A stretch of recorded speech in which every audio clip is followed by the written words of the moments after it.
Back to the session. Okay, आज से हम नया यूनिट स्टार्ट कर रहे हैं, नया टॉपिक, नया सब्जेक्ट भी स्टार्ट कर रहे हैं। Indian economy and Indian financial system, भारतीय अर्थव्यवस्था तथा भारतीय वित्तीय प्रणाली पर हमारा ये मॉड्यूल है।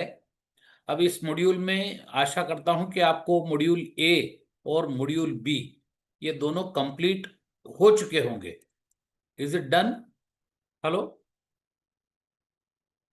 मॉड्यूल ए और मॉड्यूल बी कंप्लीट हो चुका है क्या? Yes sir, yes sir. Okay, अब ये दो कंप्लीट हुए। अभी सी एंड डी के लिए हम आज से क्लास स्टार्ट कर रहे हैं। अब थोड़ी सी भूमिका मैं बांधता हूं इस पेपर की, क्योंकि सबसे पहली बात यह है कि ये सबसे पहला पेपर है। मतलब फर्स्ट पेपर अगर होता है वो यही होता है। अब जब यह पेपर नंबर 1 है तो इसकी अहमियत इसलिए बढ़ जाती है क्योंकि पहले पेपर में अगर आप सक्सेसफुल हो जाते हो तो आपका लेवल ऑफ कॉन्फिडेंस जो है वो अलग होता है। ओके, लेवल ऑफ कॉन्फिडेंस आपका बढ़ा हुआ रहता है एंड आपका परफॉर्मेंस आने वाले पेपर में भी अच्छी तरह से दिखाई देता है। Okay, that is number 1 thing. दूसरी बात यह है कि हमारा जो बैंकिंग से संबंधित जो बातें हैं, यानी बैंकिंग का बैकग्राउंड, बैंकिंग से संबंधित जो भी नई पुरानी बातें हमारे देश में घटती है, उसका सीधा सा संबंध इस भारतीय बैंकिंग प्रणाली के साथ या भारतीय आर्थिक व्यवस्था की प्रणाली के साथ होता है। तो इसीलिए हमें इंडियन फाइनेंशियल सिस्टम के हर पहलू पर अगर कोई जानकारी देता है तो वह यही यूनिट देता है। इसीलिए इस यूनिट का महत्व है। नंबर 2, नंबर 3, आपके पूरे Indian economy, Indian financial system के पेपर में अगर 100 अंक होते हैं तो 100 अंक एक तरफ, और केवल ये 2 यूनिट में मिलके आपको पूरे जेआईबी के इंडियन इकोनॉमी का पेपर, बैंकिंग का पेपर, ऐसे सारे पेपर में मिलके ऑलमोस्ट आपको 70-80 मार्क का कवरेज होता है। और केवल इंडियन इकोनॉमी के पेपर में ही आपको 50, 55, 60 के करीब, 60 या 65 के करीब अंक केवल ये 2 यूनिट से आते हैं। और बाकी के जो अंक है 30-40 अंक, 40-45 अंक, जो वो दूसरे 2 यूनिट में बढ़ जाते हैं। तो अब चौथी बात ये कि अगर आप में से कुछ लोग प्रमोशन टेस्ट के लिए भी तैयारी कर रहे होंगे तो प्रमोशन टेस्ट की तैयारी में भी यही यूनिट आपको ज्यादा मददगार साबित होते हैं, क्योंकि यहाँ पे आपको ओवरऑल भारतीय अर्थव्यवस्था की जानकारी आपको इस यूनिट से, और उसमें बैंकिंग का रोल क्या है, अन्य फाइनेंशियल संस्थाओं का रोल क्या है, क्या भूमिका बनती है, ये सब पर इस यूनिट में चर्चा होती है। तो आशा करता हूं कि इन सारे महत्वों को ध्यान में रखते हुए थोड़ा ध्यान से आप सुनोगे और अपने आप को और ज्यादा सशक्त बना लोगे। ओके, बस मैं इससे ज्यादा नहीं कहूंगा क्योंकि सेशन सही रास्ते पे चल रहा है ऐसा प्रतीत होगा। तो चलो आज का सेशन स्टार्ट कर देते हैं। सेशन, कभी भी कोई भी पेपर की प्रिपरेशन के लिए जब स्टडी करते हैं तो सबसे पहला बात होता है कि इसके अंदर है तो क्या, पहले टोटल समझने का प्रयास करो, ओवरऑल क्या क्या इसके अंदर सम्मिलित है। तब यहां आप देखोगे तो जनरल क्या है कि इंडियन फाइनेंशियल सिस्टम का ओवरव्यू है, यूनिट 20। यूनिट 21 में इंडियन बैंकिंग स्ट्रक्चर का है, यानी Indian banking Indian financial system का एक हिस्सा है, और उस हिस्से के बारे में यूनिट नंबर 21 में हम चर्चा करेंगे। इसके बाद हम बात करेंगे इंडियन फाइनेंशियल सिस्टम के कुछ पार्टिसिपेंट बैंक या अन्य माइक्रो फाइनेंस इंस्टीट्यूशंस, एनबीएफसी को, इन सबको नियमित करने का जिम्मेदारी या रेगुलेट करने का जो काम है वो आरबीआई करता है। तो हम थोड़ी सी जानकारी आरबीआई एक्ट के बारे में लेंगे, बैंकिंग रेगुलेशन एक्ट के बारे में लेंगे। अब आपको समझ में आ रहा होगा कि ये क्यों इंपॉर्टेंट है। ओके, अब यहाँ पे बैंकिंग के बारे में पता चला, यानी ओवरऑल बैंक कौन कौन सी प्रकार की है, क्या क्या प्रकार के बैंक है, कैसे ये क्यों अलग अलग बैंक कहलाते हैं। फिर उसके बाद हम आरबीआई के बारे में समझेंगे, आरबीआई को क्या पावर्स है और किस सेक्शन में, किस किस एक्ट के तहत और कौन से कानून के तहत, कौन से धारा के अनुसार आरबीआई को पावर मिले हैं। और उसके एसएलआर हो, सीआरआर हो या मॉनेटरी पॉलिसी कमेटी हो, इन सब पर हम यहाँ पे चर्चा करेंगे। फिर इसके बाद आते हैं हमारा थोड़े से डेवलपमेंटल फाइनेंशियल इंस्टीट्यूशंस जो होती है, जैसे सिडबी है, नबार्ड है, सिडबी है, नबार्ड है, हमारा क्या कहते हैं उसको, एक्सिम बैंक है, export import bank of India है, नेशनल हाउसिंग बैंक है, या नैफिड है, national bank for financing infrastructure development है। तो ये सारी पांच जो है ये संस्थाएं डीएफआई कहलाती है, डेवलपमेंट फाइनेंशियल इंस्टीट्यूशंस कहलाती है। और ये डेवलपमेंट के क्षेत्र में काम करने, प्रगति के लिए, उस विशिष्ट क्षेत्र की प्रगति हेतु, उस विशिष्ट क्षेत्र के लिए योगदान करने वाली जो संस्थाएं हैं, वित्तीय संस्थाएं हैं, उनके बारे में हम थोड़ा देखेंगे। फिर उसके बाद देखिए, ये micro finance institutions, non banking finance companies, insurance companies, और साथ ही साथ ये इंडियन इंडियन फाइनेंशियल सिस्टम में जब हम इंश्योरेंस की बात करेंगे तो आईआरडीए जुड़ जाएगा। जब हम नॉन बैंकिंग फाइनेंस कंपनीज की बात करेंगे तो फाइनेंशियल सिस्टम में कई सारी एनबीएफसी इस प्रकार से कार्य करती है, जहां पे अन्य रेगुलेटर्स जैसे सेबी है, आईबीबीआई है, ये सब का रोल क्या बनता है, इसके बारे में थोड़ी चर्चा करेंगे। और लास्ट में आज के डेट में थोड़ी बहुत घटनाएं जो है, लेटेस्ट चेंजेस जो है, जैसे E7 है या अन्य कोई भी बातें हैं, उस पर इस लास्ट वाले यूनिट में हम चर्चा करने वाले हैं। आपको समझ में आया होगा कि इस विषय का दायरा बहुत बड़ा है, इतना ज्यादा बड़ा है कि हम केवल मतलब 2 या 3 दिन हम केवल एक एक टॉपिक पर ही, एक एक यूनिट पर ही बात कर सकेंगे, कि इतना ज्यादा स्टफ है। तो इसीलिए बुक पर निर्भर नहीं होते हुए हमारे इस क्लास से आपको इस पर्टिकुलर बुक के अंदर क्या इंपॉर्टेंट है, क्यों वो इंपॉर्टेंट है, इस प्रकार से आपको पढ़ने के लिए थोड़ा एक डायरेक्शन मिलेगा। मगर रिक्वेस्ट यही है कि आप अपने स्तर पर बिल्कुल, मतलब कम से कम कुछ नहीं तो ये जो प्रेजेंटेशन मैं आपको कल शेयर करूंगा, तो जैसे ही प्रेजेंटेशन आ जाता है तो एक बार पढ़ लेना, और वहां पे आइडेंटिफाई करना कि कौन वाला एरिया, कौन वाली बात आपको क्लियर नहीं हो रही है। क्योंकि कम से कम अगर आप आईआईबीएफ की किताब पढ़ते हो या आईबीएस का दिया हुआ मटेरियल पढ़ते हो, तो उससे बढ़ के बात नहीं है। मगर मैं यही चाहता हूं कि कम से कम आप अपने स्तर पर एक बार इसको सपोर्ट में पढ़ के रखिए। यही जानकारी, यही नॉलेज आपको retail banking and wealth management में भी काम आने वाला है। तो ये बैंकिंग के पेपर में, रिटेल बैंकिंग वेल्थ मैनेजमेंट के पेपर में, और हमारे इंडियन इकोनॉमी के, ऐसे 3 3 पेपर में जो जानकारी आपको उपयोगी रहती है, तो क्यों ना इसको ढंग से प्रिपेयर किया जाए, ताकि हम अच्छी तरह से सारे पेपर में इसका उपयोग कर पाए। बस इसके साथ हमारा ये, अब आगे हम चलते हैं। Let us start now. अब पहला है हमारा, आज के डेट में हम आज ये 2 यूनिट कंपलसरी कवर करना ही होगा। अगर हम पेंडिंग रखेंगे तो हम हमारे लिए बहुत बड़ा प्रेशर बनेगा। तो कई बार मैं थोड़ा स्पीड से आगे चला जाऊंगा, चिंता मत कीजिए। अगर कल आपको प्रेजेंटेशन शेयर होने के बाद पढ़ते वक्त आपको लगता है कि नहीं नहीं ये बात थोड़ी आपको क्लियर हो तो ज्यादा अच्छा होगा, तो आप पढ़ के मुझे पूछ सकते हो। मगर मैं आपके लिए प्रेजेंटेशन नहीं पढ़ता हूं, आपको पता है। ओके, आपको पता है मैं आपके लिए प्रेजेंटेशन नहीं पढ़ता हूं, केवल आपको मैं उस प्रेजेंटेशन में जो इंपॉर्टेंट बातें हैं वो समझाने का प्रयास करते रहता हूं।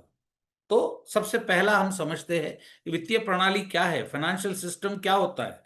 फाइनेंशियल सिस्टम एक ऐसी प्रणाली जिस प्रणाली में जो संस्थाएं काम करती है, उनकी भूमिका ये है कि जहां जहां पर पैसा जो है, कैपिटल जो है, उसका स्रोत है, उन पैसे को उन उस जगह तक पहुंचाना जहां उन उन कैपिटल की, उन पैसों की आवश्यकता है। अब ये आवश्यकताएं हो सकता है वैयक्तिक अवसरों के लिए होगा, या हो सकता है मुझे कोई इन्वेस्टमेंट करनी है, मुझे कोई बिजनेस करना है, वो बिजनेस में मुझे कुछ एसेट्स बनाने हैं, तो ऐसे या तो व्यक्तिगत एसेट हो या बिजनेस के लिए एसेट हो, अगर वो क्रिएट करने के लिए मुझे पैसा चाहिए, उस पैसे को ये संस्थाएं उपलब्ध कराती है। जो संस्थाएं, वहां कहाँ से पैसा आता है उन्हें, जहां कहीं पर भी जिस किसी के पास भी इन संस्थाओं के पास रखने लायक पैसा है, सेविंग्स करने लायक पैसा है, इन्वेस्ट करने लायक पैसा है, वो पैसा बैंकों में इन्वेस्ट होता है। नॉन बैंकिंग फाइनेंस कंपनीज भी जो डिपॉजिट टेकिंग के लिए अलाउड है उनके पास होता है, या इंश्योरेंस कंपनी में होता है, या म्यूचुअल फंड्स में होता है। तो ये सारा पैसा कहीं ना कहीं उन लोगों तक पहुंच जाता है जहां उनकी आवश्यकता है। तो देखिए यहाँ पे सेवर है जो है सर। पैसे को सेव करते हैं, और वो ऐसी संस्थाएं हैं जो पैसे की आवश्यकता में होती है। सेवर पैसा सेव करता है फाइनेंशियल इंटरमीडियरी के पास, और ये पैसा पहुंच जाता है फर्म्स के पास। फिर ये फर्म्स का पैसा वापस करते हैं, तो यही पैसा डिपॉजिटर को वापस आता है। अब ये प्रोसेस में थोड़ी वैल्यू एडिशन होती है। फाइनेंशियल इंटरमीडियरी इनके पास ब्याज वसूल करता है, थोड़ा सा ब्याज सेवर को देता है, बाकी इनके प्रॉफिट के रूप में इनके पास रह जाता है। अब ये आपको समझाने की आवश्यकता नहीं, आप प्रैक्टिकल बैंकर हो, आपको बात समझ में आ ही गई होगी। अब ये जो संस्थाएं होती है, अब ये संस्थाएं कई बार फॉर्मल होती है, कई बार इनफॉर्मल होती है। यानी देखिए, आपके गांव में जो साहूकार कर रहा है वो भी तो यही कर रहा है। गांव में जो सेठ है, साहूकार है, बड़े बड़े दुकानदार है, अमीर लोग है, ये कई बार ऐसे ही करते हैं, क्योंकि गरीब लोग जो है उनके पास पैसा रखते हैं, धान रखते हैं, या जेवरात रख देते हैं सेफ्टी के हिसाब से। फिर जब वो उन्हें आवश्यकता होती है वो वापस कर देते हैं, और कई बार उनकी जरूरत के लिए वो फंडिंग भी करते हैं। तो आप इस बात को समझ गए होंगे कि वो लोग भी कई बार ब्याज भी लगाते हैं। तो ये सेठ साहूकार लोग भी जो है वो भी यही काम कर रहे हैं, मगर उनके लिए कानून के दायरे के अंतर्गत हम कोई बात नहीं कर पाते, क्योंकि क्या उनके लिए कोई आरबीआई जैसी संस्था नियम बनाती है? नहीं ना। तो इसीलिए वो इनफॉर्मल ऑर्गेनाइजेशन से, अनरेगुलेटेड है। बट हमारे देश में उनकी बहुत बड़ी भूमिका है, उससे हमें नकारना नहीं चाहिए। ओके। अब यही कारण है कि भारत ये चाहता है कि ऐसे सारे लोग जो उन साहूकारों के कर्जदार है वहां से निकले और फॉर्मल ऑर्गेनाइजेशन के साथ जुड़ जाए। ओके। अब फॉर्मल फाइनेंशियल सिस्टम क्या है? वो ऐसी संस्थाएं, ऐसी प्रणाली जो रेगुलेटेड है, जिनके लिए कुछ नियम बनते हैं, जो नियम कानून के अंतर्गत काम करती है। जैसे बैंक है, फाइनेंशियल इंस्टीट्यूशन है, नॉन बैंकिंग फाइनेंस कंपनी है, माइक्रो फाइनेंस इंस्टीट्यूशन है, म्यूचुअल फंड कंपनी है, इंश्योरेंस कंपनीज है। ये सारी जो है ना, ये हमारे इंडियन फाइनेंशियल सिस्टम का फॉर्मल हिस्सा है। इन इनफॉर्मल सेठ है, साहूकार है, okay, social local social systems है, वो सारे जो है वो इनफॉर्मल कहलाते हैं। ओके।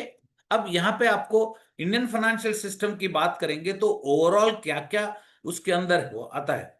याद रखिए, इंडियन फाइनेंशियल सिस्टम की बात करेंगे तो हमें उसके चार इंपॉर्टेंट पिलर्स की बात करनी आवश्यक होती है।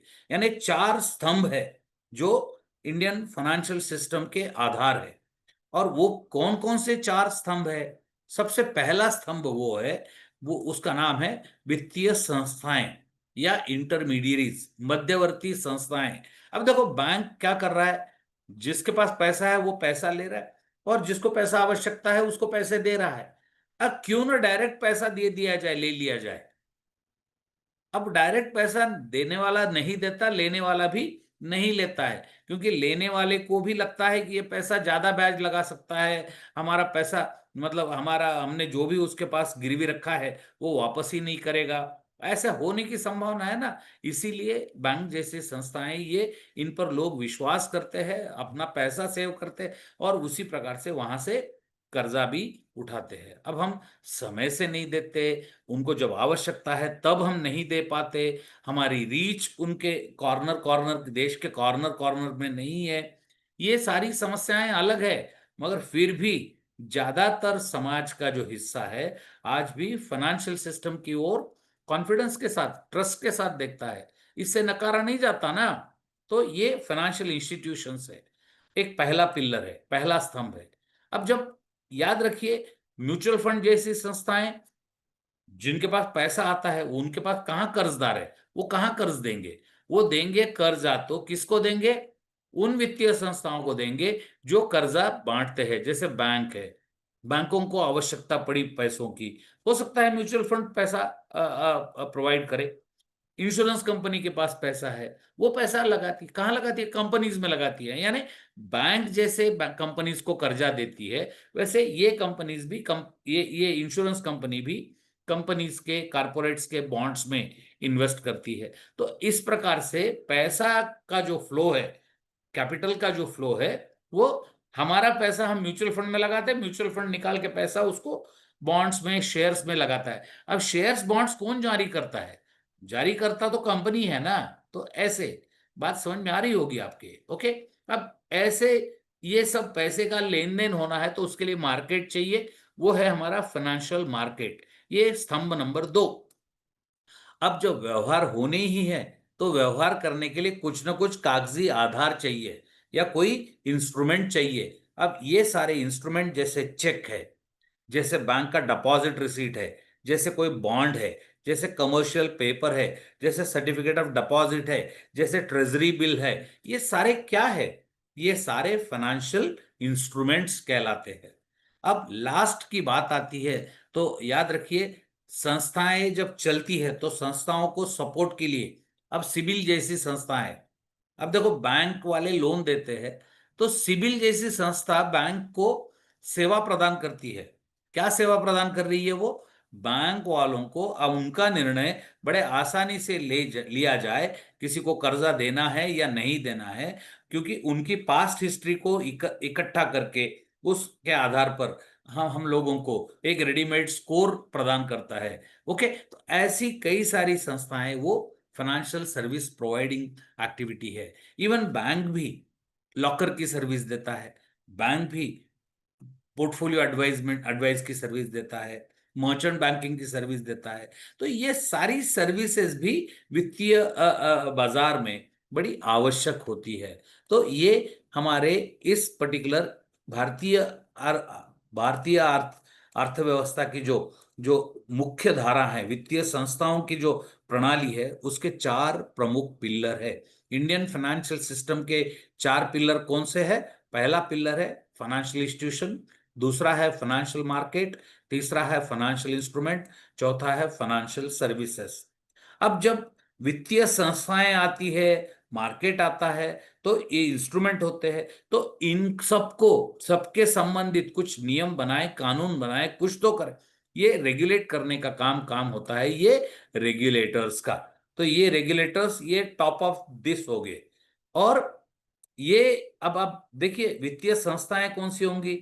कमर्शियल बैंक्स होगी, कॉर्पोरेटिव बैंक होगी, या रीजनल रूरल बैंक्स होगी, डेवलपमेंट फाइनेंशियल इंस्टीट्यूशंस होंगे, माइक्रो फाइनेंस इंस्टीट्यूशंस होंगी, इंश्योरेंस कंपनीज होंगी, इंश्योरेंस इंटरमीडिएरीज है, ब्रोकर्स होंगे, म्यूचुअल फंड्स, पेंशन फंड्स, ये होगा।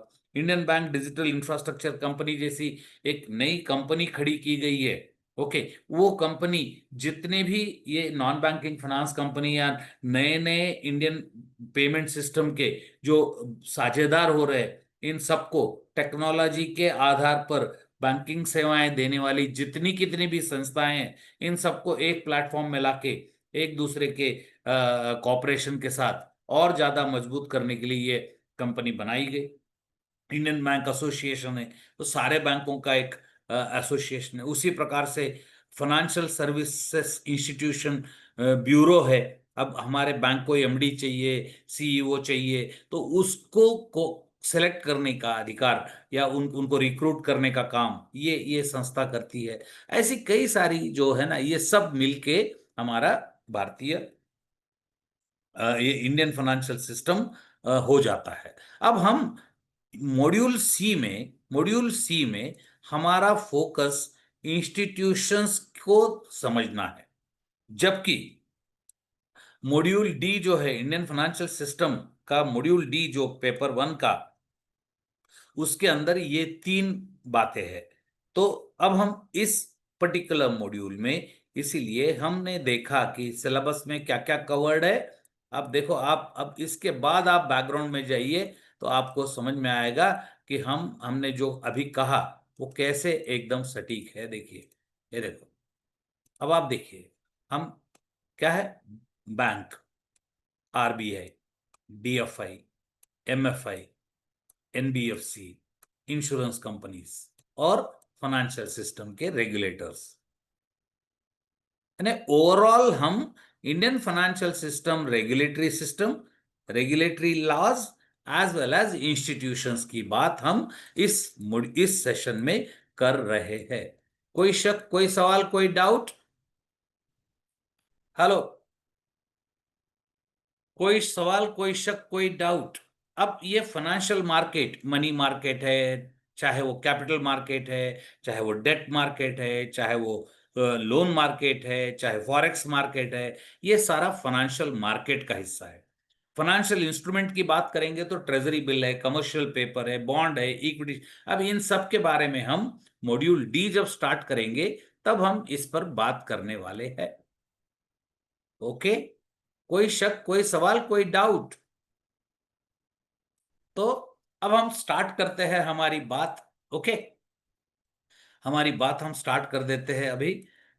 देखिए, थोड़ी बातें जो है ना, नई नई बातें आपको थोड़ा सा मतलब हटके मैं बता रहा हूं, बट याद रखिए कि कोऑपरेटिव बैंक्स जो है वो इंपॉर्टेंट है एग्जाम के लिए। कोऑपरेटिव बैंक्स कुछ दिन पहले तक वह रिजर्व बैंक ऑफ इंडिया द्वारा रेगुलेट नहीं होती थी, state cooperative bank. Okay, urban cooperative banks केवल होती थी, मगर रिसेंटली यानी 2021 के बाद इवन इन बैंकों को भी अभी रिजर्व बैंक ऑफ इंडिया के दायरे में लाया गया। अब reserve bank of India regulate करती है तो उनको उनकी उनकी समस्याएं, छोटी छोटी कोऑपरेटिव बैंक जो है ना, उनकी समस्याओं को मैनेज करने के लिए एक नेशनल कोऑपरेटिव डेवलपमेंट कॉरपोरेशन का गठन किया गया, और उनकी एक एसोसिएशन है। देखो, जैसे national federation of urban cooperative banks and credit societies है। अब ऐसी संस्थाएं, दो अलग अलग संस्थाएं, इनको केवल उन्हीं को सपोर्ट करने के लिए गठित की गई। थोड़ा नाम इसको ध्यान में रखना, बार बार इसको रटना, exam point of view important है। और दूसरी बात, हमारे जो कई सारे इनोवेशंस हम देख रहे हैं, मतलब टेक्नोलॉजी का उपयोग करके बैंकिंग में कई सारे जो इनोवेशंस आ रहे हैं। अब चाहे वो फिनटेक कोलैबोरेशन के हो, चाहे रेगुलेटरी, जैसे केवाईसी के लिए हमारे जो स्टेटमेंट सबमिशन की बात है या अलर्ट की बात है, तो ये सब बैंक वालों को मदद करने के लिए ऐसी जो सर्विसेज है, इनका निजात करना, इनको इनोवेटिव वे में डेवलप करना, या उसके लिए अलग प्रोडक्ट क्रिएट करना, ये सारा काम के लिए भी रिजर्व बैंक ऑफ इंडिया हर वर्ष कुछ न कुछ करता है। और उसको उन्होंने नाम दिया है हारबिंगर, HARBINGER, हारबिंगर 2025। अब ये 2025 में देखिए, digital transformation, fintech collaboration, regulatory framework and consumer protection, financial stability, and last but not least data analysis and data security, ऐसे 5 इंपॉर्टेंट फोकस के साथ इस वर्ष का इनोवेटिव हार्बिंगर 2025 हुआ है। ओके, अब ये ऐसे नए नए शब्द जब आप सुनते हो तो आपको एक काम करना चाहिए, जैसे ही ऐसा कुछ सुना उसको कहीं ना कहीं नोट कर लेना है, और अपने स्तर पर उस पर एक एक मिनट के लिए रिसर्च करो ना। एक दिन रील मत देखिए, एक दिन आप जो है ना वो कोई भी इंस्टाग्राम की रील मत देखिए, या फेसबुक मत खोलिए, या कोई भी व्हाट्सएप मैसेज उस दिन ना देखते हुए उसके बदले यह देख लीजिए, बस है, बाकी सब हो जाएगा। प्रोवाइड आप, मैंने कहा ना कि आपकी ओर से थोड़ी मेहनत होगी तो ज्यादा बातें आप सीख पाओगे। ओके, चलो अब हम शुरू करते हैं हमारा। अब इंडियन फाइनेंशियल सिस्टम की बात करते हैं तो देखिए, हमारा इंडियन फाइनेंशियल सिस्टम का ग्रोथ भी जो है ना, फेज भी जो है, बड़ी इंटरेस्टिंग है। अब हम आजाद 1947 में हुए। आपको शायद पता होगा कि जब हम आजाद हुए, यानी हम इंडिपेंडेंट कंट्री के रूप में जब उभर कर आए, जिस दिन हम इंडिपेंडेंट होके इंडिया के रूप में उभर कर सामने आ रहे थे, जब ब्रिटिश जा रहे थे, हमारे देश में 570 देश थे। कितने? 570 छोटे छोटे छोटे छोटे राज्य थे, और उनमें कई सारे राज्य मतलब बड़े प्रकार के राज्य भी थे, जैसे नाइजाम हो या जूनागढ़ का हो या इंदौर वाला हो। ओके, ऐसे ऐसे हमारा त्रिवेंद्रम वाला हमारा, ओके, त्रावणकोर वाला हो, मैसूर हो, ये बड़े बड़े राज्य थे। ओके, बड़े बड़े राज्य थे। अब ये इन राज्यों को हमारे भारत में शामिल होना नहीं होना उनकी मर्जी की बात थी, इंक्लूडिंग कश्मीर भी। ओके, तो ऐसे ऐसे कई सारे राज्यों को एकत्र करके एक देश के रूप में तो हम आए ही 1947 में। उसके पहले तो ये हर हर एक अलग अलग राज्य था।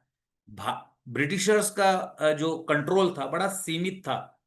ब्रिटिशर्स का जो रेगुलेशन था वो भी बड़ा सीमित था।